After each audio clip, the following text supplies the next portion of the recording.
The night wind skimmed the cane fields and carried a faint taste of brine from the marsh, a reminder that everything in this country could be pickled, preserved, or ruined by salt. In the big house kitchen, where the brick hearth kept a stubborn glow even in summer, a woman named Seraphine bent over a basin of river water, washing bunches of parsley that would spend the day looking pretty in a planter's daughter's wedding feast. She heard the house breathe, floorboards, shutters, the cracked voice of hinges, and she could tell from those small sounds who was moving above, the mistress with her anxious tread, the bride with the restless one, the master with his iron heel. Seraphine would not look toward the narrow window where the dawn was turning the sky the color of wet copper. Instead she focused on the grit in the leaves, the hush of water, the weight of choices ripening inside her like a storm. Before we jump back in, tell us where you're from. If this story moves you, please subscribe. Tomorrow, I have a special story for you. She had been awake since the owl night, when the fires slumped low, when the cricket chorus faltered, sitting in a chair at the edge of the hearth with a quill she kept hidden inside a knot in the brick. The quill had a nib filed from a fishbone, the ink was made from boiled walnut hulls and iron scraps she smuggled from the smithy, the paper was stitched together from corners of invoices that had been torn off and discarded. She wrote crooked in the dark, by the exhaled light of embers, arranging letters like stitched wounds over cloth, words to remember what the body might need to forget to keep living. She would not be caught with these scraps. Each page was rolled thin as a palm reed and slid inside the hollow handle of the kitchen broom. Reading had been her first rebellion, silent as breath. Today would be another. Seraphine lifted the parsley into a wide colander and shook it gently, hearing water patter like rain onto the brick floor. The measuring of spices steadied her. A line of labeled crocks, labels she had written in her careful hand then copied by the mistress, who thanked herself for her own neatness, rested in the cool shade, sage, cumin, cinnamon, long pepper, in a shelf of coarse salt that glistened like powdered bone. The wedding demanded a parade of abundance: turtle soup, roast duck, shrimp pies, asparagus and cream, a lemon cake layered as high as the bride's hair would be. The wine, the master had talked of that wine for weeks, old Bordeaux that had crossed the ocean twice, old promises that tasted like tannin and pride. He planned to serve it as a benediction under lanterns strung in the live oaks, as a symbol that he could buy anything, age, history, even a mild echo of France, and uncork it to pour over his daughter's future. Seraphine had chosen something else to pour over that future. Something the color of tears, something you could not see once it dissolved. "Girl," came the voice from the doorway, and it snagged on Seraphine's name in the same way it snagged on the edges of everything it touched. "You got the sour orange marmalade set?" The mistress, Mrs. Delaney, stood in one of her plume blue wrappers with a lacquered comb driven through her hair like the handle of a dagger. The wrapper's silk shivered when she walked. "Yes," Seraphine said, and kept her voice smooth. "Cooled on the sill, ma'am." She turned and lifted the jars by their twine necks. The marmalade was bitter and bright, copper gold under the morning light. Once, years ago, the mistress had sighed and told the bride that the best cooks are a kind of magician, they turn the sour into something a gentleman can swallow. "You will bake the second tray of biscuits at 9, Mrs. Delaney continued, glancing at a paper with neat blue ink in her hand, "and see to the green beans, no strings left, not one. Polished silver must be laid out by 10 at the latest." And Seraphine, the mistress, lowered the page, eyes resting on Seraphine's hands as if the hands might confess, "No delays today." "No, ma'am." The mistress's gaze trailed beyond Seraphine, to the row of crocks. "And the salt," she said. "Set bowls by each station outdoors. Gentlemen sweat in this heat, they prefer salt on everything." The mistress smiled the way a knife smiles when it catches firelight. "Your gift for seasoning makes us look refined." Seraphine dipped her head. She thought, seasoning makes men feel they have choices. When the mistress left, the kitchen briefly bloomed with quiet again. Seraphine set the marmalade beside the biscuits, then reached for a chipped white bowl on the shelf above the salt crocks, one that had belonged to the mistress's mother before her, it was said, a bowl used for curing. It was an ordinary thing, a little deeper than a palm, a little wider than a face. People thought of salt as something that woke up the living. But Seraphine had seen it keep the dead from changing too fast. She had rubbed salt into pork that still remembered the animal's warmth. She had salted fish until they looked like they were resting on snow. Salt lulled and fixed, persuaded the world to hold still. She would not let this day hold still. From the corner of the kitchen, a boy's whisper came, nervous and fast. They watched the cellar door already. Seraphine looked up. It was Luke, the stable boy, slight as a sapling, with a scar that zipped along his jaw like a stitch. His shirt was too short for him now, he was growing out of everything. "I know," Seraphine said. "They hire extra eyes for show." She stirred batter for spoon bread, letting the rhythm widen her breath. "You told him?" Luke nodded. "The peddler at the back fence. Said the road 2 bends past the chapel is clear at dusk. Said he will wait." Seraphine's hands did not stop working. The spoon bread would be a comfort on the table, a soft thing among crisp edges. "And the letter?" Luke's eyes went bright, then cautious. "I gave it to him like you wrote it. He never looked down and read. He put it in his hat. I swear." "Good." Seraphine's heart stood in her throat and waited to be acknowledged. She swallowed it down like something too hot to handle. The letter was a path written in code, using kitchen measures as distances, ingredient names as landmarks. It would guide a woman and her small son to a pirogue hidden in the reeds. It would tell them how to move under the breath of the moon, how to find a cypress stump like a bent knuckle. The woman was sewn to Seraphine's days, the laundress, Solange, who had laughed with her in the yard over soap foam and the comic things goats do to the laundry line. Solange had a boy who had inherited his father's watchful quiet. The father had been sold last winter when the river was low. Solange had told Seraphine in a voice like a candle flame, "I am going to the marsh before this child grows old and learns to bow at doors." The bridal supper would be a distraction, a theater of glass and silver. The master would be fighting a more public battle at the same time. The wine would announce him to his allies, to the judge who'd promised to come, to the neighbor who had lost a case about shipping contracts and wanted influence back. If the wine soured, if the taste of it buckled, if guests folded their napkins and raised their eyebrows, it would be remembered. Men like to remember the humiliations of other men almost as much as their own victories. Seraphine did not want blood. She had seen blood leave a body and refused to return. She wanted the salt to do what it had always done, make people taste the hidden work. She wanted the wine to carry an ocean on its tongue. Luke tugged on his sleeve. "You'll be careful?" he asked. "When?" "I'll be what I have to be," Seraphine said. She passed him a plate of hot biscuits to carry to the scullery. "And I will do it between tasks, the way laundry dries between the hours." She could not say the one aloud, speaking it made the future heavy and clumsy. In her mind, though, the minutes lined up like jars on a shelf. There was a banging from the courtyard, the butcher delivering the ducks, the slam of iron rims over clay. Seraphine set out her knives, their handles butter-smooth from years of washing. She felt each one's balance as she drew it from the roll. She sharpened them by ear, listening for the soft burr, the note that said the edge would now behave. She loved the discipline of it, edges, portions, the difference between a cut that cleaned and a cut that tore. The kitchen had given her a geometry nothing else did, turning circular doubts into exact angles, into right lines. By 8, the other women had filled the kitchen till it breathed like a crowded lung. Clotilde hummed as she chopped celery, the blade rhythm steady as prayer.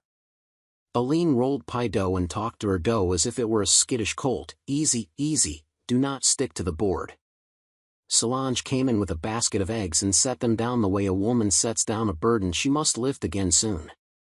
The air grew buttery and sweet and then sharp with vinegar as Seraphine whisked mustard into dressing. She moved from pot to pot without losing what she had decided, inwardly a stillness, outwardly a fluent obedience.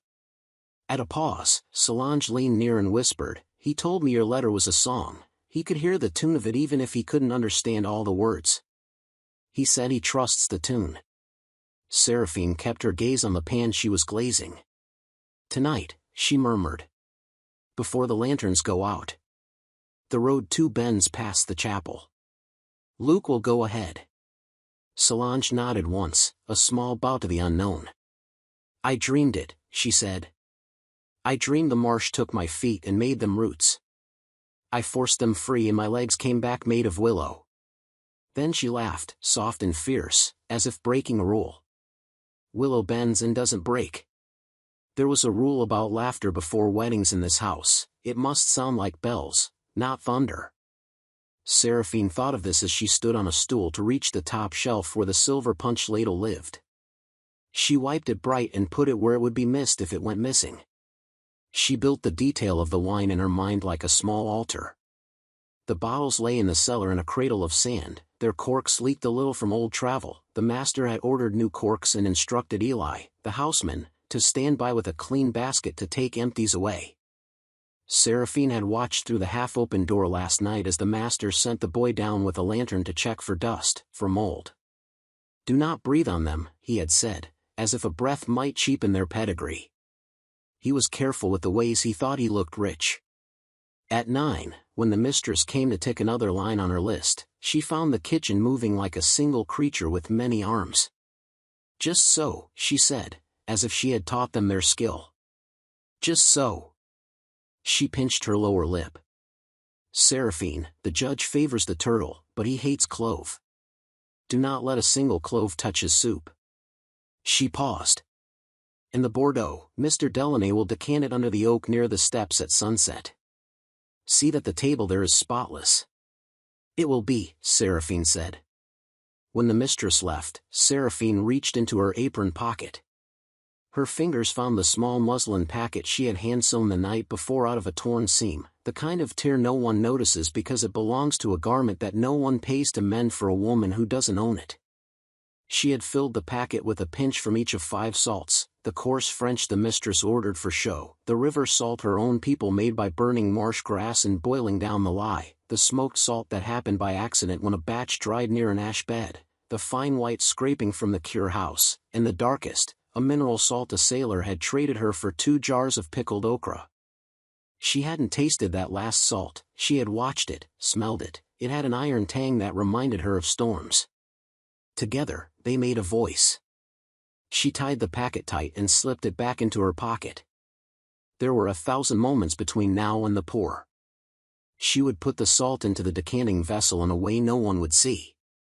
Not poison, she had no wish to still anyone's heart. Just enough to make every polished mouth pucker the way their souls never did. The morning lengthened like ribbon. Seraphine chopped and stirred and set aside and returned. She tasted with the clean tip of a spoon and then turned the spoon bowl down on the side of the sink the way she always did. She washed her hands each time they touched fish, she folded towels by thirds, she turned loaves halfway through the bake to brown them even. These were her shields and also her songs. Around 11, Eli came to the kitchen door. He never came in, knowing that the women considered the kitchen their own nation. He leaned in and said to Seraphine in a voice he would later deny if needed, he says the judge might bring up the shipping case again. He'll be listening to who praises the wine, counting who goes back for a second glass. Eli stood very still as he spoke, the way a man does when words are stepping stones over a flood. He wants you to set out the Napoleonic cups. Seraphine blinked. The little ones with the gold lips? Eli nodded. Gold makes people think they taste better. Gold makes their mouths look like coins, Seraphine murmured. Eli's gaze moved over her face, reading what she didn't say. He had a way of seeing sense in people the way others see color. Be careful, he said, so low she almost didn't hear it for the hiss of the pot. He will look for a reason to say ruined visits from the kitchens when he thought he had the parlor safe. I know. She lifted the spoon and blew on it, tasting the soup for salt, just a breath. And ruined visits from everywhere. Noon arrived on the shoulders of heat. The yard shimmered. Cicadas stitched the air. The bridal party's fuss rose and fell from the rooms above, a sigh, a series of squeals, a scurry of silk, a rebuke. Seraphine thought about the bride, Angeline, whom she had watched run barefoot as a child into the pecan grove, who had once offered Seraphine a sugared almond and told her, as if the world were reasonable, you must like sweetness. She wondered what the girl felt now with a corset like a question mark around her ribs. Did Angeline hear her own heart like a drum? Did she think she was walking uphill into a house that looked like a future? The afternoon dropped its anchor. Heat settled. Seraphine sent pans of roast duck to cool, their skins lacquered and brown. She glazed carrots until they shone like copper coins. She stacked plates and counted them by touch. The conversation in the kitchen turned to practicalities that always sheltered unspoken things. If the rain comes, move the desserts first. Do not leave the dog where he can reach the ham. Watch the bread, heat like this makes yeast grow too fast and then fall. Between these thoughts, her mind returned to the muslin packet. She checked it the way you check the string on a precious wrapped parcel. She thought of all the times Salt had saved what would otherwise rot and remembered the first time she noticed that the mistress never salted at the table. She salted in the kitchen, in privacy, as if taste were a secret a woman kept to herself. Seraphine understood that. Today, she would make public a secret sense. By 4, the house took its stage. White canvas was spread across the lawn, lanterns hung in 100 small moons from the oak limbs, a quartet tuned in the garden, their bows whispering. Men who wore their fortunes on their sleeves and chins came up the drive in buggies and on horseback, with wives who floated on starch and perfume. The judge's laugh walked up the steps before he did. The neighbor with the lost shipping case arrived with a bow like a hinge that needed oiling. Notices were taken: who wore last season's dress, whose ribbon belonged to Paris or New Orleans, whose pearls looked too much like glass. Seraphine watched the parade only long enough to see where the master stood. He took his place near the large oak's low branch where the decanting table had been arranged, a white cloth, a row of candles perhaps too much for the heat, the glass vessel shaped like a bellied swan, and beside it, proud as if he could speak, a pyramid of bottles and wicker cradles. The master wore a coat even in this weather. He believed a gentleman's sweat should be hidden by cloth, not wiped with a handkerchief like a farmhand's. Eli stood a little behind him, at the edge of the light, where a man can listen and be forgotten.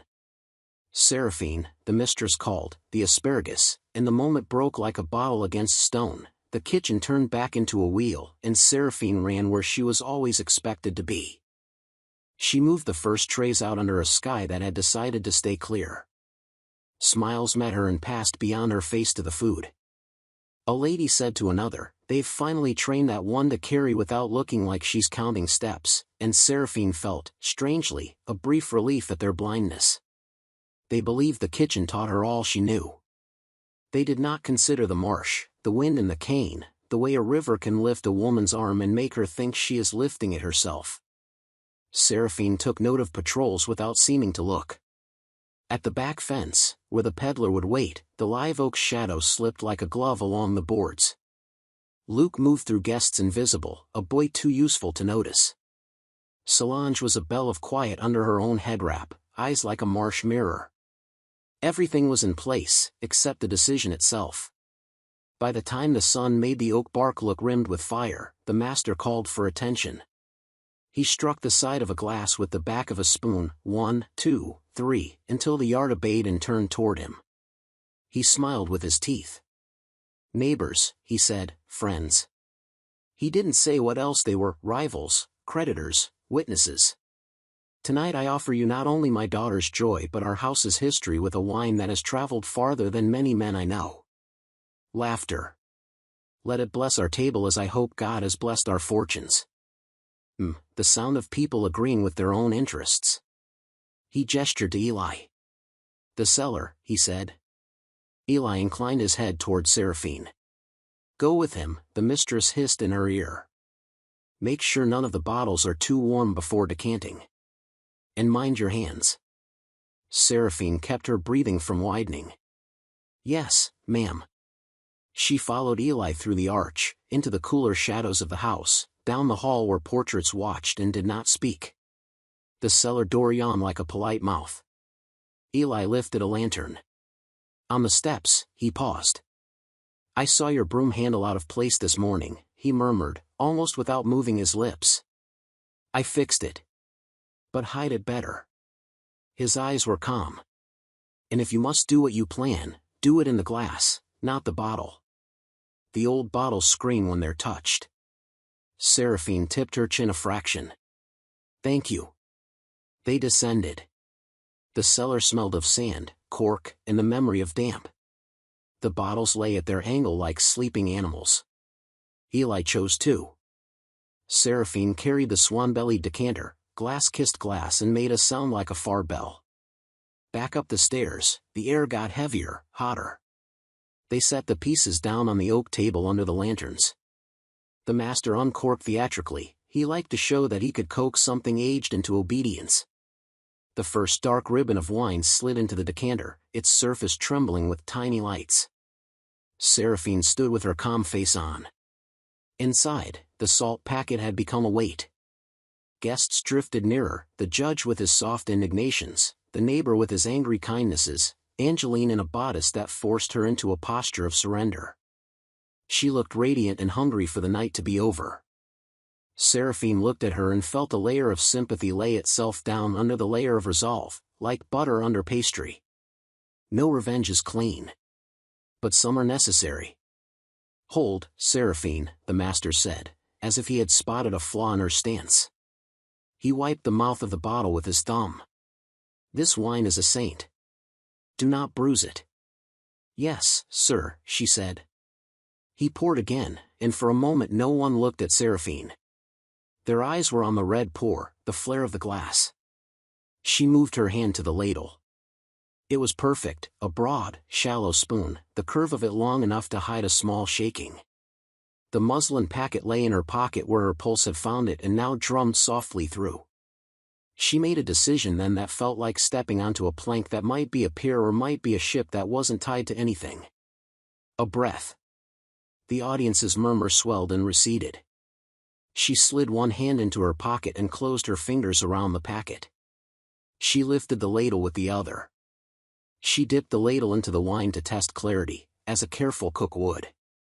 Her hand, after all these years of lifting hot pots and carrying trays and turning delicate batter, knew how to keep steady while being watched.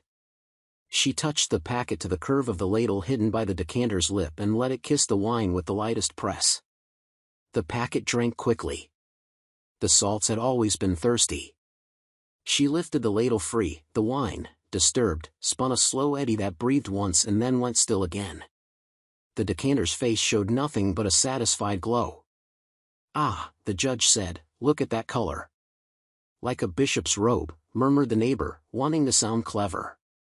The master inhaled the glass as if learning a new language. Saddle leather, he said. Cherry stones. A whisper of, he searched for the word.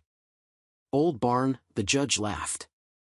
Smoke, the master finished, and his smile dismissed the judge's joke. He poured the first taste into one of the Napoleonic cups and handed it to the bride. Seraphine watched Angeline lift it with both hands. The gold rim caught the lantern light and made the wine look like a red coin. Angeline's lips touched the cup. She drank. She made the smallest pause. Then she swallowed, and her face ran through several expressions like a kicked tambourine running through notes: surprise, consideration, recovery. She turned and smiled at the guests, the best version of the bride's face. It's very grown, she said, because she knew her father needed a public word. The master laughed. No child's drink, he said. No cheap port to sweeten a fool's mouth. He lifted his own cup and drank. Seraphine watched only the throat, the swallow, the barest wince as his skin measured something it had not expected. He looked almost to the left, at Eli, as if to ask, did we open the right one? Then he chose pride.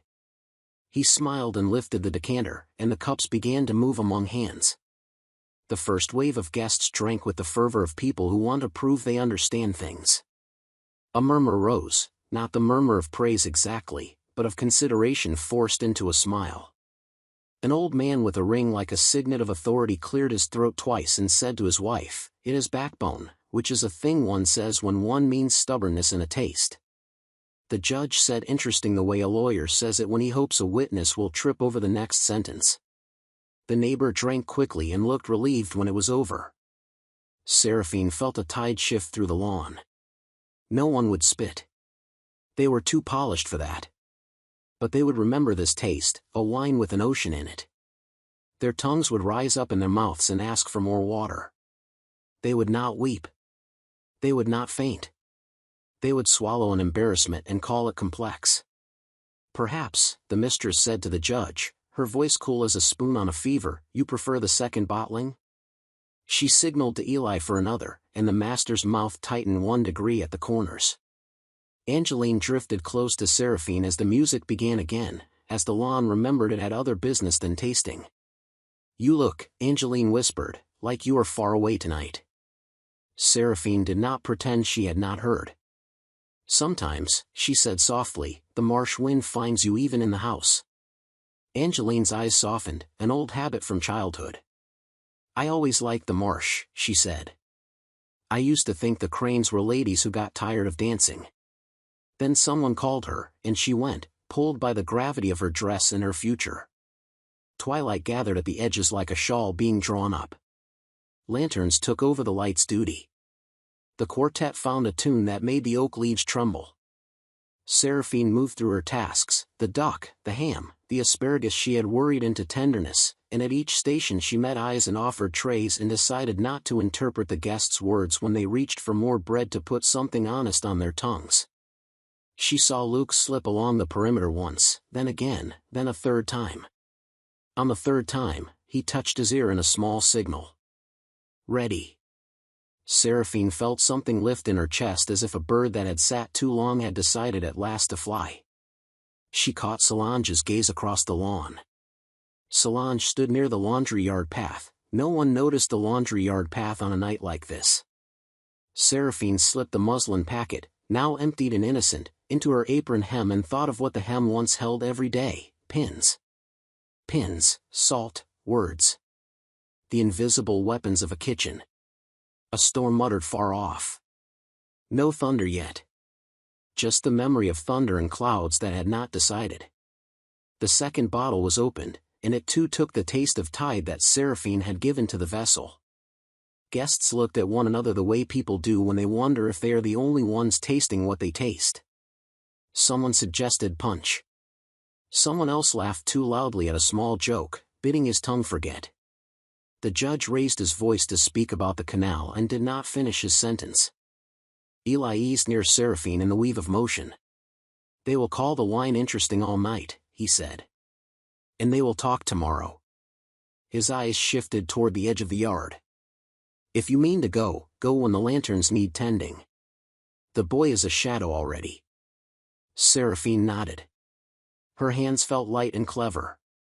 She could be 2 women at once, just for this hour, the one who salted the wine and the one who unlatched the gate. She turned toward the scullery to fetch more towels, an ordinary errand, then slipped past the door and into the narrow corridor that moved like a vein along the side of the house. The corridor spat her into the laundry yard where sheets hung on lines like ghosts deciding to be brave. Solange was waiting near the corner, her dress dull in the dim. Now, Seraphine whispered. They moved together along the fence. Luke appeared from nowhere, a cypress sprout in human form. He handed Solange a small bundle, bread, dried shrimp, a knife wrapped in cloth. The fence corner, he breathed. The peddler waits. Solange reached for Seraphine's hand and squeezed it once, a pressure that said 1,000 things. Live, forgive me if I do not come back, remember me if I do. Seraphine squeezed back. Willow, she said. Solange nodded. They slipped through the gap that only people who spent their lives noticing had noticed. Seraphine turned to go back in, to be the woman in the kitchen again, but an instinct tugged her gaze toward the oak where the master stood, listening to the judge. He had been smiling a moment before. Now his mouth had thinned to a blade. His eyes moved across the lawn and caught, suddenly, on the laundry yard path. It was nothing, 2 shadows where there had been 3. The master was not a man who counted the women when he counted his fortune. But he counted everything when it came to control. She saw the thought move through him like a snake uncoiling. He said something to Eli.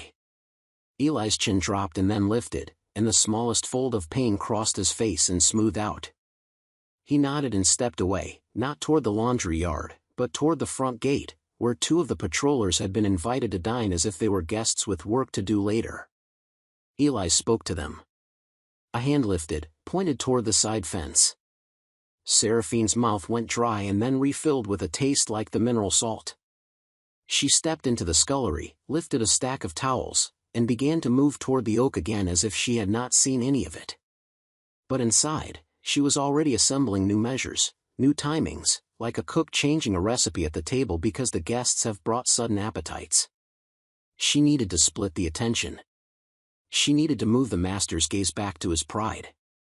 She came to the oak shade and set the towels down where the sweating glasses would need them.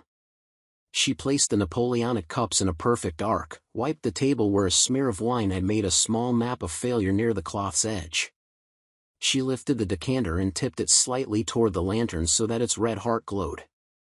"Shall I refill the cups, sir?" she asked the master, in a voice just loud enough to be heard by the nearest wives. He glanced at her, irritated, then the irritation resolved into relief that someone was taking care of the scene he had built. "Do," he said. She poured for the judge first, a generous measure that would make the man feel respected. The judge smiled, and his mustache shivered with curiosity.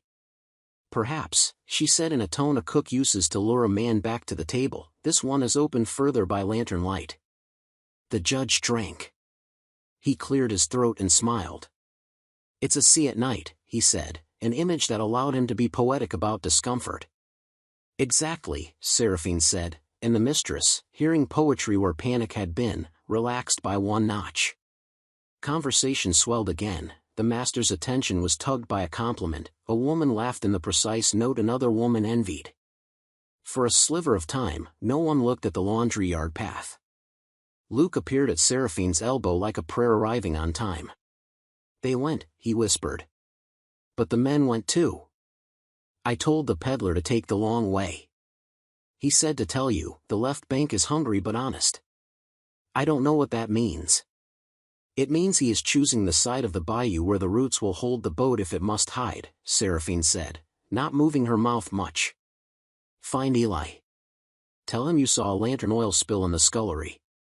Make him come." Luke's eyes opened like shutters in a storm and then closed again. "Yes." He flew. Seraphine turned and found the master studying her with a look she had only seen him give to lawyers. "You look flushed," he said, as if her body's honest response to heat offended him. "The kitchen too much for you tonight?" She kept her gaze steady. "The kitchen is my night and day, sir." She could feel the sweat like a map behind her ears. She could feel her heart keeping time to the quartet's tune although the quartet had stopped during speeches and not started again. "Shall I fetch more bread?" "Fetch," he said, dismissing her. Then his attention snagged on the judge again, and he turned, smiling a shark's patience. Seraphine walked to the scullery at an ordinary pace. She lifted a corked bottle of lamp oil and tilted it where its neck could be seen from the doorway. Eli met her at the threshold, breath quiet. "They asked for you to send a man," she said low. "I sent the boy for you instead." He glanced toward the yard, then back. "I can go as far as the hedge," he said. "I can be seen leaving to fetch more ice." He put his hand, just for a moment, on the door frame as if it were a friend. "If they catch them." "They won't," Seraphine said, because saying anything else would be to let the night fail in her mouth. The peddler knows the back tongues of the bayou. Eli nodded and left with a block of ice wrapped in burlap like a baby. Seraphine stood very still as the scullery emptied of his presence. She counted 10, then 20. She breathed. She imagined the peddler's hat, the boy's silence, Solange's willow legs. She imagined lanterns along the chapel road like cautious stars. She imagined the patrollers tripping over the taste of the wine in their own mouths as they ran. From the lawn came a ruckus of glass and male laughter. The judge had told a story about oysters behaving like ladies. The ladies pretended not to notice the insult, the way ladies are trained to do. The master's laugh cut through like a saw through small bone. The music started again, louder. Seraphine stepped out, adjusted a wick that did not need adjusting, turned a cup so the gold lip faced the lantern for a better photograph in the memory of guests. She wore her calm the way some women wear veils. Then the neighbor, the one with the lost shipping case, staggered slightly toward the oak, hand over his stomach. "This wine," he said, loudly and with good humor that had a complaint, makes a man thirsty for his own river. A circle of gentlemen laughed, and someone said, "Get him water before he loves the river too much." A girl of 12 giggled and then looked to her mother to see if she was allowed. Seraphine saw it then, saw the way the story would land in the city tomorrow. Delaney's Bordeaux tasted like salt, Delaney's pride turned our tongues to harbor. A yes stretched inside her like a rope gone taut. At the edge of the lawn near the hedge, Eli reappeared without a block of ice. His face did not send alarms across the grass, it was a harbor face. But when he passed the scullery door he lifted his chin one finger width, a signal neither yes nor no, just go on. Seraphine's knees unlocked. She reached for a tray with candied pecans and carried it into the yard as if the whole of the world were sugared and simple. Angeline drifted near the oak again, drawn by the hum of men deciding things. She touched the decanter with a fingertip, a small girl's habit, and then pulled her hand back, embarrassed by her own memory. She looked at Seraphine. "I will miss the kitchen," she said in a rush. "Not the work, don't scowl at me, just the smell of vanilla when the cakes come out and the way you talk to the dough." Seraphine almost smiled. "Dough is easier than men," she said, softly, and Angeline's eyes danced before she swallowed the dancing. "Come, daughter," the mistress called from the lanterns. "Your husband wants you at the first waltz." Angeline went. The night opened its palm and showed its brief, glittering coins of happiness. Somewhere, beyond where anyone's eyes could go, the marsh was building a slow muscle of tide. When the waltz ended, the master lifted his hand for a final round of toasts. He had regained enough composure to believe that he had tamed the taste in the guests' mouths. He believed in the power of ritual to sand the edges of any awkward stone. He lifted his cup, and the lantern light made his ring eye bright. "To my daughter," he said. "To the friends who made this night." He paused, and the pause was an invitation for more loyalty to step forward. "To the judge," he added, making a payment he owed. "To the neighbor whose failure teaches us to plan better." Laughter, thin and expensive. Seraphine moved her hands to the decanter. She felt its weight as if it were a living thing. She poured the last measure into the judge's cup, then the neighbor's, then the master's. She watched the spill a tiny bead over the edge of the gold rim onto the table, a single red teardrop she blotted with the heel of her hand, leaving her palm a crescent moon of stain. The quartet flexed their shoulders for another tune. In the distance, from the direction of the chapel road, a dog barked once and then again in a different tone, the warning tone. A lantern flickered near the hedge as if a hand had cupped it too quickly. The master's eyes went briefly to the dark, then snapped back to his cup. He raised it high. "To the peace of this house," he said. The word peace sounded to Seraphine like a table set without knives. "To peace," said the yard, full of people who would put their cups down and pick up their own sharpened words the moment they turned toward home. Seraphine's skin prickled. She could sense change the way a cook senses when sugar is about to turn.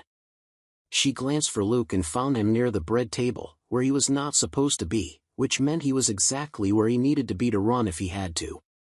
She found Eli and saw him notching his body toward the hedge without looking like he was moving. She looked toward the scullery door and imagined the broom handle hiding its thin scroll of words. She looked toward the fence gap where shadows had been. The master touched the cup to his lips. He drank. And then, from the hedge, from the path, from the dark that held more than anyone allowed, a shout rose, the kind of shout that makes people drop what they are holding before they know they have dropped it. It was not the shout of triumph or arrest yet, it was the shout of surprise, of men seeing something they did not expect to see in their own domain. The master's head turned. The judge's cup paused midair. The neighbor let out a small laugh, as if he could laugh this into a story about dogs. The mistress's hand found the bride's wrist and gripped it. Seraphine could feel the oak itself listening. She could feel the salt on every tongue harden into awareness. She could feel the night tilt toward one of two fates. She did not know which. She set the decanter down. She took one step toward the hedge and then another, smooth as if she were simply going to fetch more bread. The lantern nearest the hedge flared as if someone had knocked it and then steadied. People breathed again, a quick, uncertain breath that still belonged to the past. The master opened his mouth to call for men. And in the instant before voices chose sides, a figure stumbled out of the dark, hat low, coat torn, carrying something that glinted like water, and Seraphine realized it was not a weapon at all but something that could unmake the entire night faster than any blade. The figure lifted it toward the light. The crowd sucked in air. Seraphine's heart stopped on one word, held it, and then. This story took us a long time. If you like it, subscribe. Now, back to the story. The thing in the stranger's hand caught the lantern light and flashed like creek water on a noonday, and the yard's hush deepened until even the cicadas seemed to hold their tongues. It was not steel meant for a man's ribs. It was an iron gin trap, sprung and harmless in the stranger's grip, teeth held wide by a stick, its chain wet with marsh and water. The stranger's hat was pulled low, his coat ripped by briars. He lifted the sprung jaws high enough that the judge could see them from beneath the oak and the mistress could see them over her daughter's shoulder. "Who lays church road with wolf teeth for Christians?" he called, voice rough from running. "Who sets a bride's path with iron mouths?" For a beat, the guests looked to one another, not for answers, but for permission to feel what they felt. The judge's head jerked as if struck by a small truth launched from a boy's sling. The neighbor with the shipping loss barked a laugh that tried to be civil and failed. The master's hand found the edge of his table and gripped it hard enough that the linen went taut. Seraphine had already started to breathe again. The trap was proof of a crime the judge couldn't ignore and a scandal the mistress couldn't polish. It moved the night's question out from the house's veins and into the road where the law pretended to walk. And if the road was busy with law, it would be poorer at pursuit. The stranger, not a stranger to Seraphine, though they had never exchanged names, turned the trap so the lantern's flames slid along every tooth. Found it jaws open by St. Remy Chapel. A child could step there. He didn't say Solange's boy. He didn't say patrollers. He didn't need to. The chain dripped onto the grass, tiny bright beads like winter berries. The judge's voice carried, the way a man's voice carries when he needs to be both father and law. "Who placed that?" he demanded, as if the iron itself would answer. He looked to the master, for the master was nearest to authority in this yard after the judge himself, and because the judge liked the feeling of being asked by equals. The master let go the table and smiled, a thin, careful instrument. "No friend of mine lays snares on holy roads," he said, and the way he said friend was like a boy holding a dead snake by the tail and calling it rope. He looked toward the hedge, toward where his hired patrollers often smoked and spoke in their own rough language. They were coming now, late to their own problem, shoulders shoved into dignity as if dignity were a coat they hadn't worn enough to fit.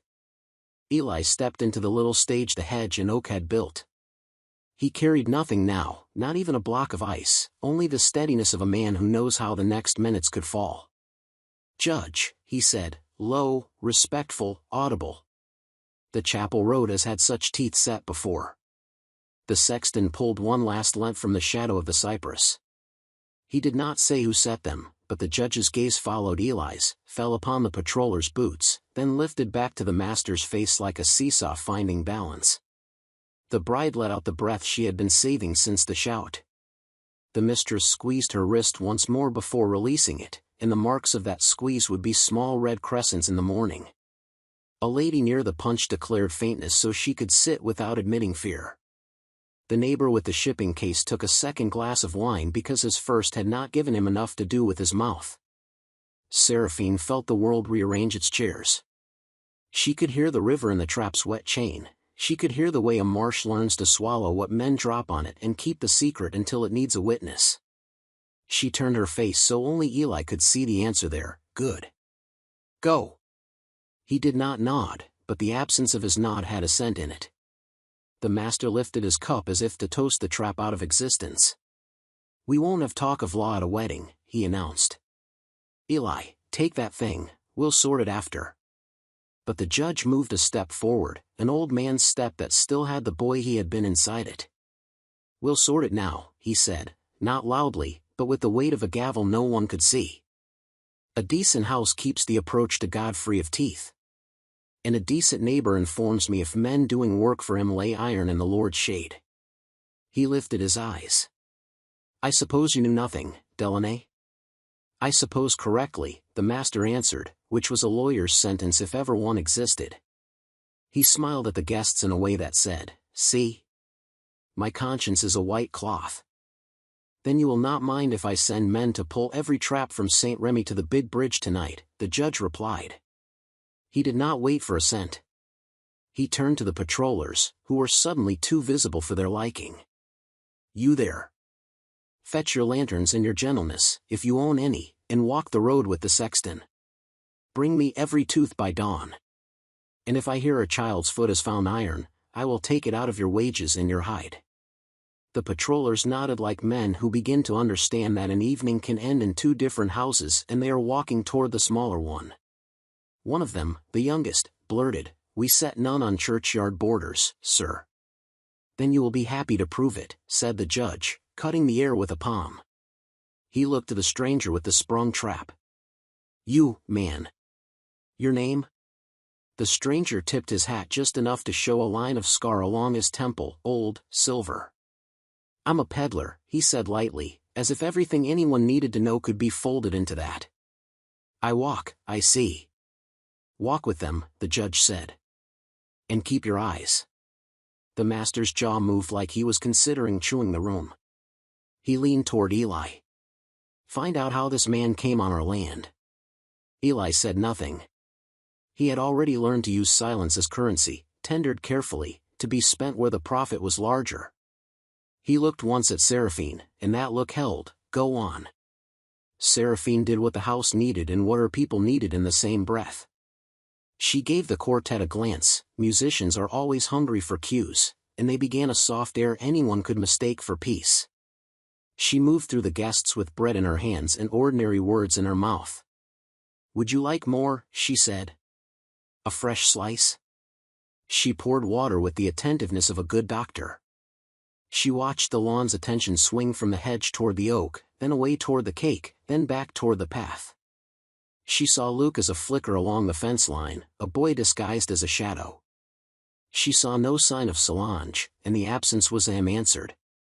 For all the scandal of iron teeth on a holy road, the night reassembled itself around the rehearsal of wealth, cut cake, feed father, bow to judge, smile at neighbor, collect praise like a girl collects ribbons. Word about the wine had already become its own parlor trick. It's like the sea, one woman said with delight, because she had finally found the right script for discomfort. Such character, said another, having learned that word from a cousin who married a Charleston man. It's refined to suffer salt, ventured a poetical young gentleman who had never actually worked to refine anything. Seraphine kept her face smooth as spoon cream and her thoughts arranged like knives in a roll. She did not need the wine to be a triumph. She needed it to be remembered as the taste of a man's plans shifting under his tongue. She needed the patrollers walking away from the hedge under the judge's command. She needed the night to have one more hour of its heart intact. The cake was cut. The bride laughed a little too loudly and then corrected her laugh to the right lacquer. The mistress kissed air near cheeks. The master cupped a candle with his palm to light the path to the floor for the newlyweds as if he had always been the kind of father who cupped flames and shielded daughters. The quartet found a waltz that could carry women's skirts like boats. The church road patrol gathered their lanterns and filed into the dark, the sprung trap carried like a relic in a procession none of them had wanted. Near the scullery, Luke appeared with his shirt stuck to his back and his eyes hungry for news. They reached the bend, he whispered, and the words made a small cool place in Seraphine's chest. The peddler waved me off. He said, tell the woman with the willow friend, roots are moving. I don't know what that means either. It means the marsh is making room, Seraphine answered, and she did not realize she was smiling until Aline, rolling pastry for tomorrow's pies, hissed, hide your joy, woman, and smiled too. The kitchen had always understood how to shelve emotions like preserves, labeled, dated, opened only when safe. It would have been clean if the night ended there. But no revenge is clean, and no rescue is free of splinters. The master had lost face, and a man like him walks back into his house looking for a mirror that still tells him he is the size he thought he was at breakfast. He could not punish the judge. He could not punish the patrollers while needing them. He could not punish the bride. He could punish the kitchen. The kitchen bent when he pushed a little, and he called that relief. After midnight, when the last guest's wheels grumbled down the drive and the musicians were paid with smiles and a little money, he stepped into the scullery with his coat still on as if his dignity lived under its seams. Eli stood at the sink with his sleeves rolled, washing cups that would need to look like gold again by morning. Seraphine was placing the last of the lemon rinds into a jar for future peel. The room smelled of soap and fatigue, of almond and iron. "The wine," the master said, without greeting, like a man picking up an argument where he'd left off. "It was salted." His eyes traveled the room and returned to Seraphine's face. "You handled the ladle. You decanted." "I handled what I always handle," Seraphine said, calmly, a fact laid on a table. Her hands stayed steady even though the skin at her wrists remembered rope as if rope were a season that came and went like any other. He took one step closer. "You think I do not see your quiet tricks," he said softly, as if a soft voice is kinder than a loud one when it threatens. "Ruin belongs to your people like sugar belongs to mine." Eli turned the last cup in his hands. He did not look up when he spoke. "The bottles were old, sir. The corks leaked on the voyage. I advised fresh cork and slower decanting. This was a lie wrapped around a truth. Age can taste like shore." The master's mouth twisted. "Do not lecture me on Bordeaux, Eli." He shifted his gaze back to Seraphine. "Did you sweeten the soup for the judge?" "Yes," she said. "Did you lace the wine with the sea?" he asked. Seraphine met his eyes. "I laced the night with what it needed to keep a child's foot from iron," she said, letting the truth stand upright in the middle of the room, brazen as a churn in someone else's kitchen. It was the first time she had spoken to him like that. The room felt it. The sink felt it. Even the broom, that clever, watchful broom, felt it. The master did not slap her. He was a man who preserved his hands for signing papers and holding knives by their handles instead of their blades. He did what men like him do when their skin asks to lash and their mind asks to plan. He smiled. And then he said, in a tone meant to sound like an invitation to reason, "Tomorrow you will be whipped at the cure house and then sold south." The words were plain and arranged like simple arithmetic, this plus that equals your absence. Sold south, two words that had emptied entire cabins of children and turned men into sun-broken ghosts. The room's air left and then returned as if it had not decided whether it would continue living with them. Aline said God, under her breath, not as prayer, but as measure. Eli set the gold-lipped cup on the towel.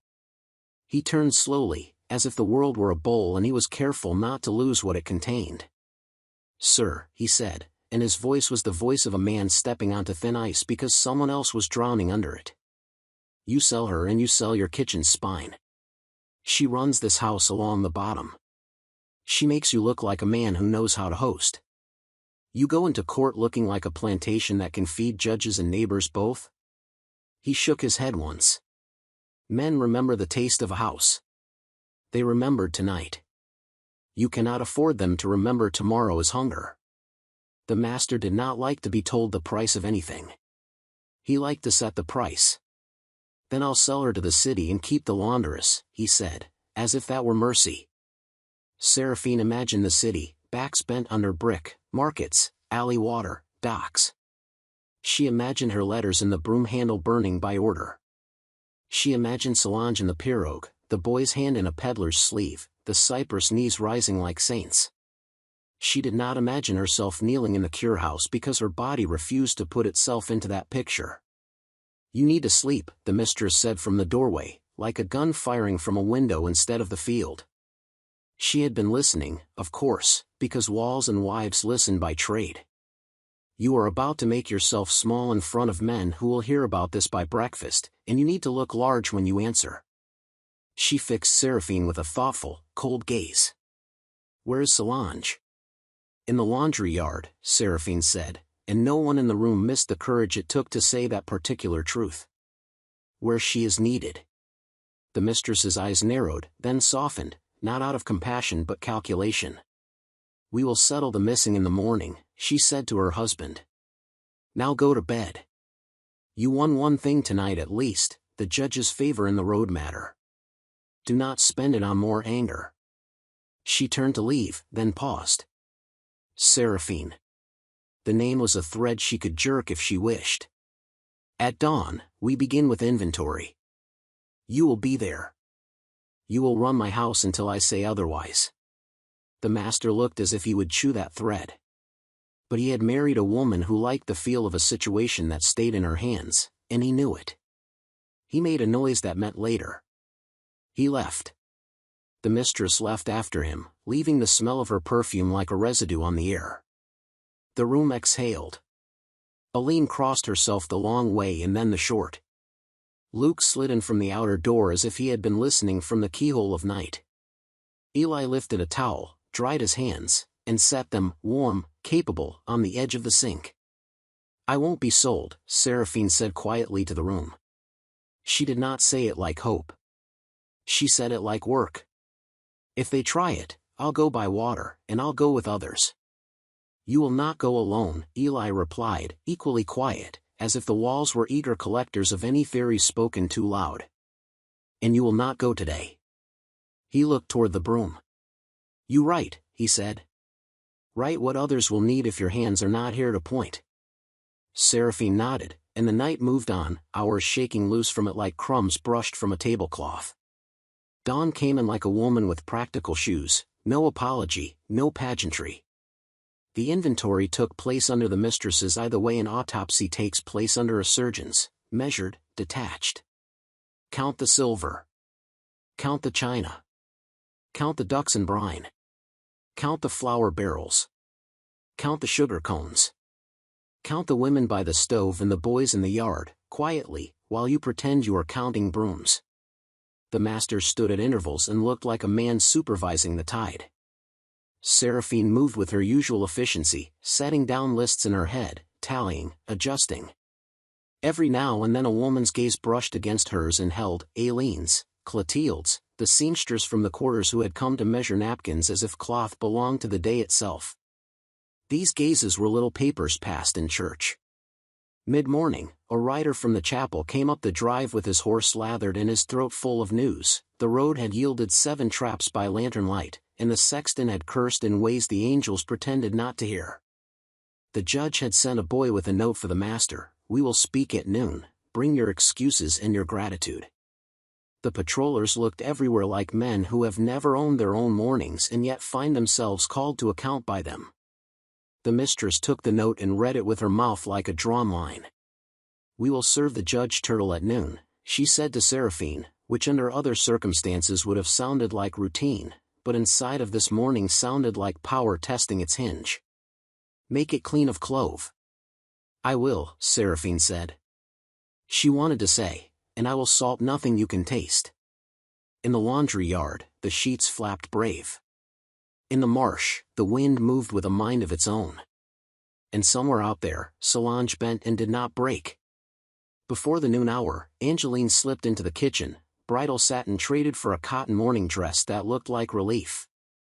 She stood watching Seraphine strain the turtle broth, her eyes full. Everyone is talking, she said softly, about how the road bit back. And about how the wine tasted like the ocean. They're saying it will be fashionable to drink your father's Bordeaux because it's bold. She smiled a little at the foolishness of fashion. I wanted to see you before they eat the turtle and remember not one of the women who made it. Seraphine ladled broth into a tureen whose lid wore a porcelain turtle's head like a crown. You saw me all your life, she said. That will have to count while it can. Angeline looked down. After a beat, if you leave, will you tell me? She lifted her eyes. If you stay, will you teach me to make bread like the one you gave the judge? The kind that forgives a man for what he just drank? Seraphine felt a tenderness reach up through the floorboards and tap her heel like a child. If I leave, you will feel it, she said. If I stay, I will teach even the Dowie men. Angeline swallowed a laugh and then a grief behind it. She leaned forward and, in a moment that was part courage and part foolishness, took Seraphine's flour-dusted hands in her own. Thank you, she said, not for last night only, Seraphine suspected, but for a string of small kindnesses that had stitched themselves into a secret dress under the girl's visible one. Then she released and stood back, and the world returned to its arrangement. The judge came at noon with road dust at his cuffs and a sermon in his pocket that he did not deliver. He ate the turtle and pronounced it not clove, which was praise of the highest order from a man like him. He told the master in a voice that anyone could overhear that he expected a donation to St. Remy before the week was out, a bell rope, perhaps, a bench for the children, a fence to mark the graves the road had walked too near. And I expect decency to be practiced on your lands because you will now be watched, he added. He lifted his spoon. By God, certainly. But also by me. The master bared his teeth and called it a smile. Of course, he said, with the measured cheer of a man calculating which neighbor to tell a different version later. We are family around here. Family is who chooses you, the judge said absently, and the mistress looked into the tureen so no one would see her eyes answering that line. When the judge left, the house lost a pressure and gained a vacuum. The master took the vacuum into his office like a man carrying a jar with a snake in it. The mistress went to her room and sat, they said, for a long time without moving, like a queen on a chessboard who cannot remember why the bishop matters. The kitchen returned to itself, because kitchens do. It was in that returning that the reckoning arrived. 2 patrollers came with a third man behind them, the kind of man whose coat announces that he writes things down for a living. He carried a ledger under his arm and a pinch in his mouth. We're seeking a laundress named Solange and a boy of about 7, he said to Eli at the yard gate, using a polite voice he would call his negotiating tone in his own head later. Word as they ran sometime between last night's cake and this morning's inventory. He smiled, like a man showing a cat a bowl. We'll need to search the quarters, the smokehouse, and the kitchen. Eli scratched his wrist as if bitten by a thought. You can search where you like, he replied, but don't touch the turtles. The judge is still watching. The ledgerman's smile flattened. You a wit, boy? I wash cups, Eli said. Which makes me better at keeping things clean than you, it seems. He stepped aside and let them pass, but his body, invisible to the ledgerman, signaled to the kitchen, now. Seraphine had already moved. She knew where the broom stood. She knew where the crumbs of ink hid inside the handle. She broke the broom by striking it against the hearthstone as if by accident, like a woman who has worked a tool too hard for too many years. The crack made heads turn, the fall of straw hid the sound of the thin scroll slipping into her apron. She knelt, gathered mess, scolded herself aloud. Clumsy, she said, I'll mend. When she straightened, the ledgerman had already stepped into the doorway with his polite hunger. Afternoon, he said. We'll just have a look about. Look and don't touch, Seraphine said, smiling as if sharing a joke about hot ovens. Or you'll pull a pie from the heat too early and ruin it for your master. He let his eyes crawl over shelves and crocks, he sniffed as if scent could betray harboring. Aline rolled dough with unusual vigor, sending flour up in a baptized cloud that made the ledgerman cough. Clotilde, without being asked, handed him a biscuit with butter as if he were a child who needed distraction. He bit it and forgot to keep his mouth tight while chewing. Good, he admitted, which is the first sin of men who plan to punish kitchens. He found nothing because Seraphine had left nothing to be found. Solange was not under a table or in a flour barrel. She was where the marsh held her, like a mouth holding a name safe under the tongue until the prayer's end. The patrollers returned to the yard with their ledger friend frustrated and declared their intention to search the quarters, and someone, Luke, likely, saw to it that the door they chose to open first stuck on its hinge and invited them to waste minutes finding oil. The mistress appeared and conducted a little theater for the ledgerman, a woman concerned about disorder, a woman who will not abide irreligion in the road or lawlessness in her fences, a woman who expects her laundresses to be at their posts when sheets need folding. She did not mention how hands tremble when chains jangle in dreams. She did not need to. She asked the ledgerman to write down the traps he had pulled as carefully as he proposed to write down Solange's absence. The ledgerman did not like being told how to practice his record-keeping. He left in a mood ambiguous enough to be misreported later. By evening, the day returned Seraphine to the place where the first had begun, at the hearth, with a basin of river water, washing what the next meal would need. The kitchen women gave her space, a ring of air inside which she could keep her skin together. Eli came when the light found a way under the door and stood with his hands quiet. "She is on the long water," he said. The peddler took the deeper channels. "I saw the sign he leaves when he will return for word, a bit of blue cloth under a root." Seraphine breathed that in and set it inside herself where the body keeps salt it will need later. "Then we wait," she said. "And while we wait, we make a way for more." "How?" Eli asked, not because he lacked ideas, but because leadership is as much knowing when to ask the question as answering it. Seraphine reached into her apron and drew out the thin scroll she had cracked from the broom. She unrolled it on the table between them. The ink was walnut dark, the letters careful and sturdy, like porch posts. "You take this to the peddler when he returns," she said. "You do not unfold it until you are under cypress. It tells the marsh how to arrange itself for a woman with a baby, or a man with a bad knee, or a girl who cannot be seen carrying a bundle. It tells which stumps hold rope strong and which stumps lie." "You wrote it," Eli said, not as discovery but as recognition, like a man saying a tune he has been humming has finally told him its name. "I have been writing it for years," Seraphine answered. "I wrote it out of days that did not look like courage and tasted like burnt bread." Eli touched the edge of the paper with one finger as if touching something alive. "And if they sell you tomorrow?" he asked. "They won't," Seraphine said. "The mistress prefers power to grief. She will hold me as she holds a measuring spoon, with 2 fingers, ready to set me down or pick me up. She will not break me if she can use me." "And if you're wrong?"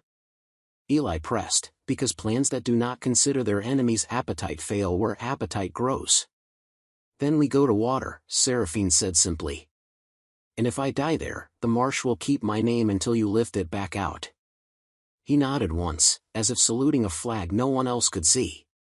Morning proved Seraphine right, not because the mistress was kind, but because the mistress was consistent with herself. The whip did not sing at the cure house. The sail south did not happen, not yet, not while the judge's eyes lay across the parish like weather. Instead, the mistress handed Seraphine a list. It was longer than usual and written in a neater hand, as if clarity could substitute for grace. "You will manage the dinners for the judge's visits this week," she said. "You will not embarrass this house again." "I will not," Seraphine said, and did not add, "in the ways you mean." Punishment came in different clothes, fewer hours of sleep, more scrutiny, a new woman assigned to shadow Seraphine's movements like a bad echo. The master made a habit of pausing in doorways to look at her as if he could turn a person back into an object by staring hard enough. But his attention could be turned, and the kitchen had learned the magic for that long ago: competence. They fed the judge and his men and the sexton and the patrollers who did not know whether they were still welcome here. They salted the meat only as much as needed to keep rot at bay, they sweetened what could be sweetened without lying. They sent bread to the parlor that could forgive a sermon spoken in the wrong tone. They served a new wine the master had fetched, something younger that did not pretend to be more than it was. No one mentioned the sea. In the hush that followed the week's public virtue, Seraphine built new routes the way women build quilts, from scraps, with patience, according to a pattern that exists mostly in the hands. She listened in markets, at wells, under the pecan tree. She tested small kindnesses in places where small kindnesses could grow. She found which boatmen kept quiet for money and which kept quiet for the dignity of silence. She showed Luke how to read skies and people both. She asked Aline to burn 3 loaves by accident on market days so they would need to go to the riverfront to purchase bread and could meet a man with a scar shaped like a bird's foot near the oyster stall. She taught Clotilde how to knot a rope so it appears to hold a barrel but gives with a single tug from a woman's strong hand.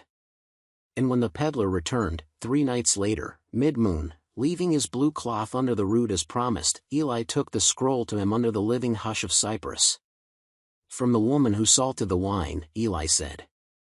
"For the water to remember."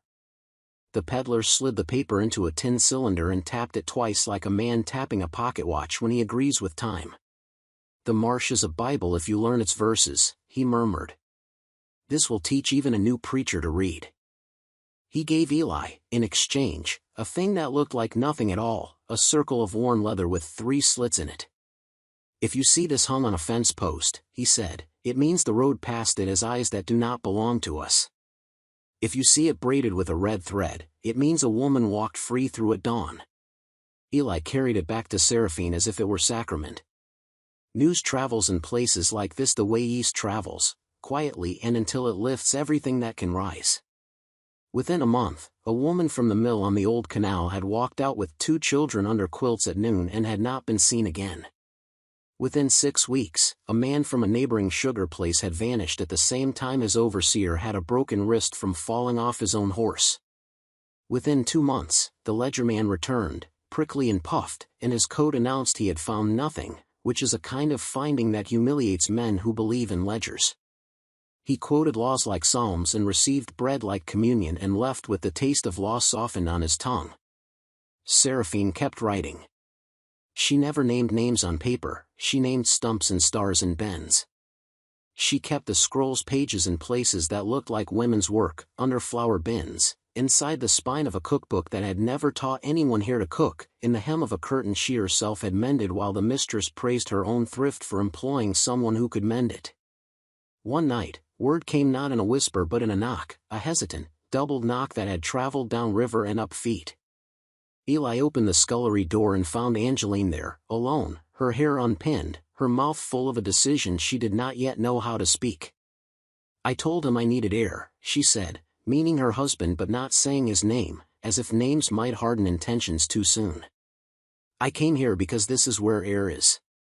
She paused, eyes sweeping the room where she had once stolen sugared almonds as if stolen almonds had been the worst of her sins.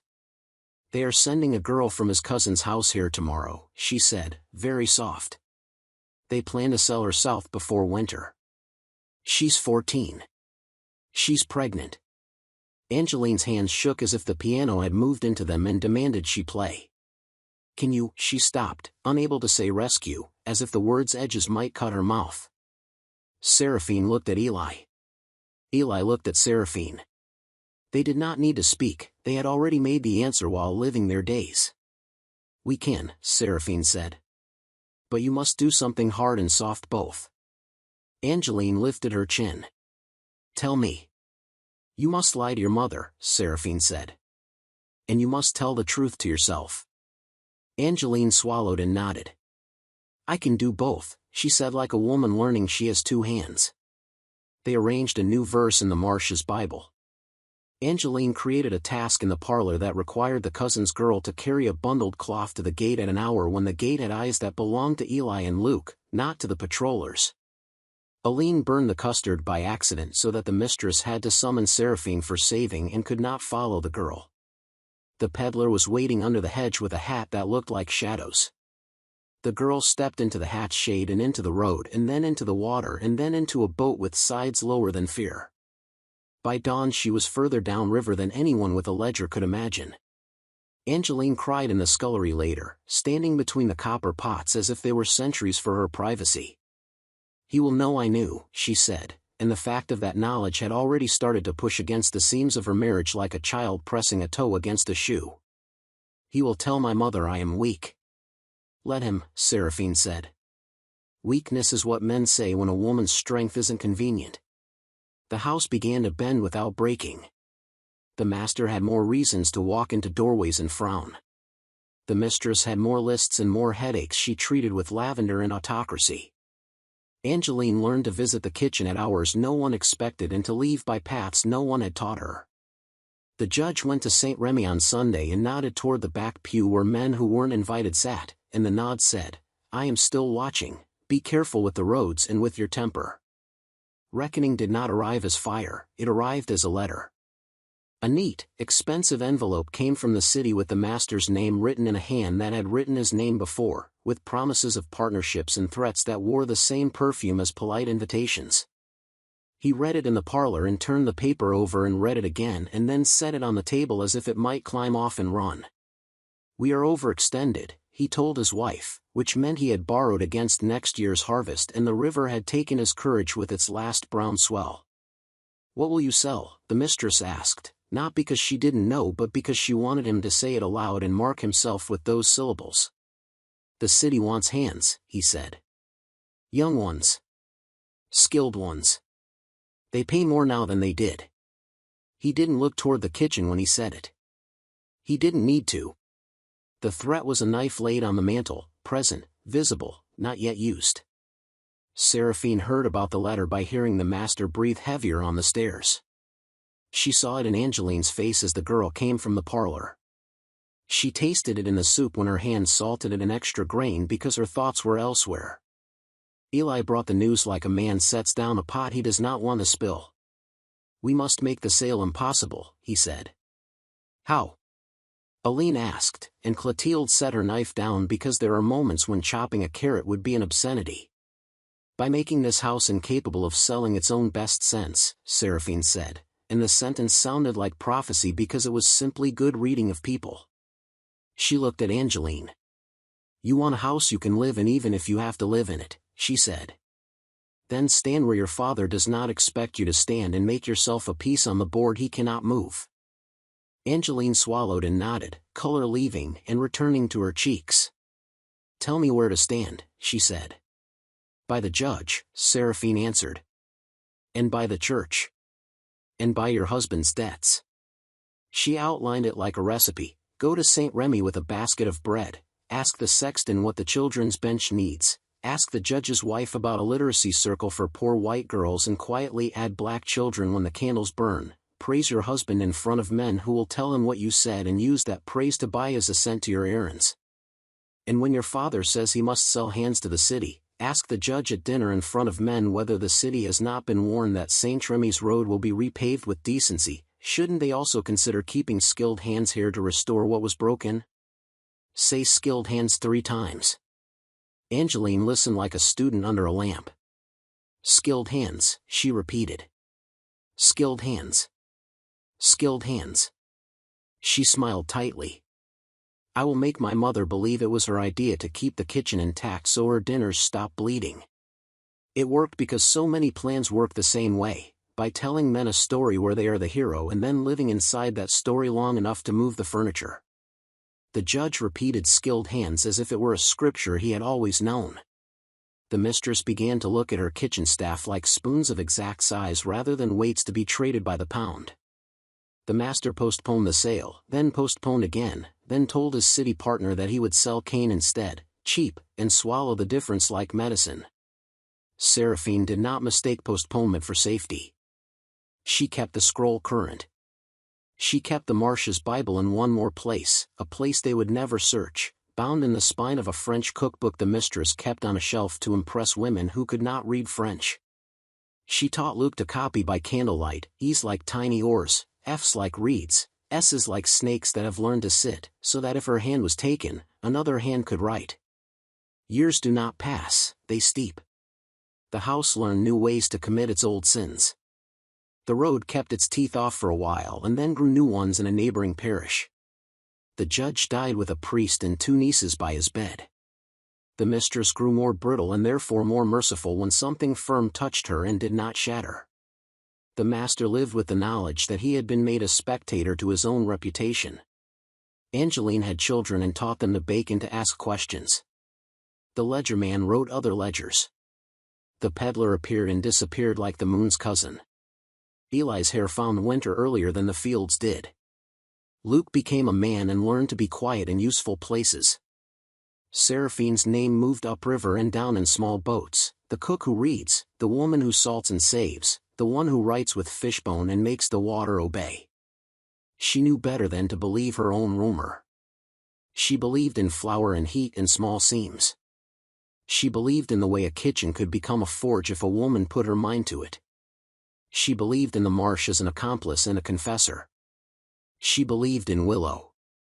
The reckoning that belonged to her alone came on a night the air was so close even the lamps found it hard to burn. A boy, young, not yet made by any house, stumbled into the yard with a message that was all bone and no fat. A boat had been caught 2 parishes down, a man with a scar like a bird's foot taken, two women separated at the ferry house. They want to know, the boy said, if the marsh has more verses. Seraphine had been baking bread, her forearms were dusted with flour. She brushed them off as if clearing a table and reached for her broom.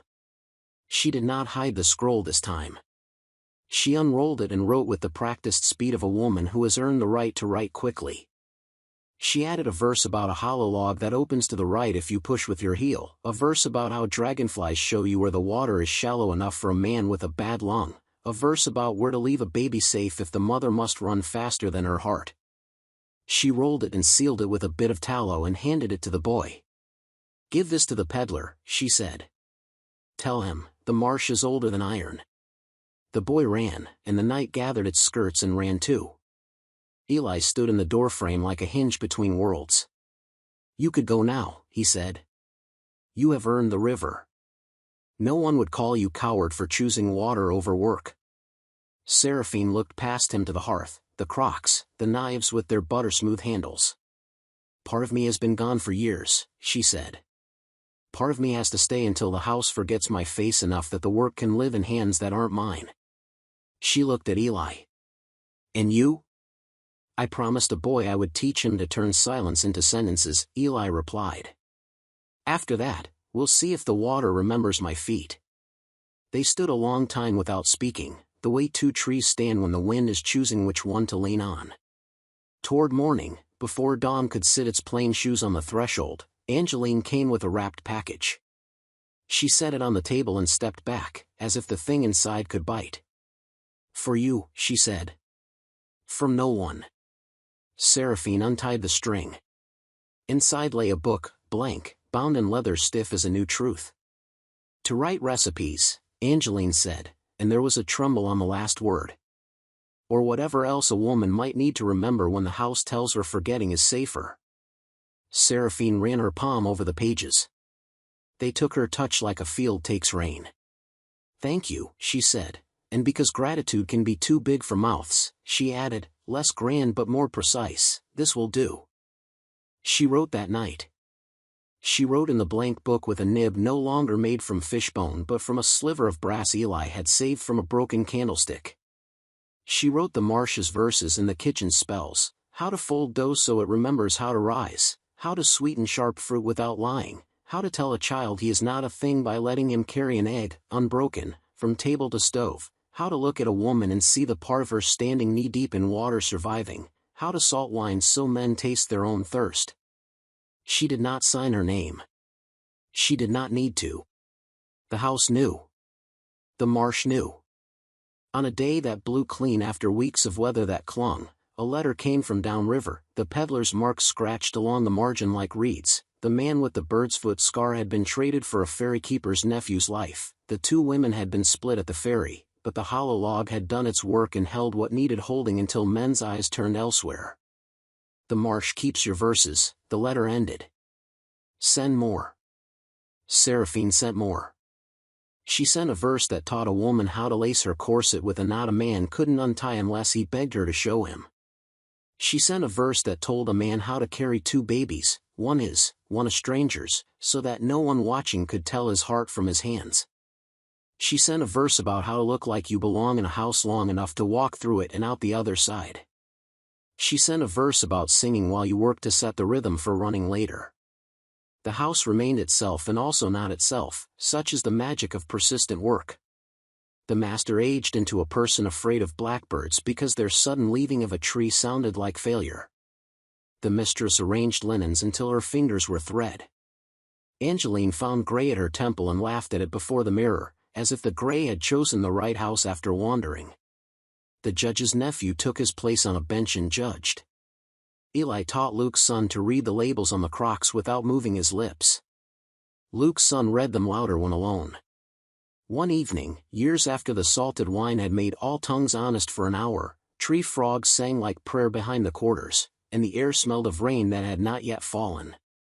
Seraphine stood in the doorway of the kitchen with her book in her hands and felt, for the first time in a long time, the map of herself entire, the girl who had filed a fishbone into a nib, the woman who had salted a man's pride, the friend who had knotted a marsh into a safety net, the writer whose ink moved like a river none of them owned, the leader whose leadership looked like bread warm in the morning and letters hidden in broom handles at night.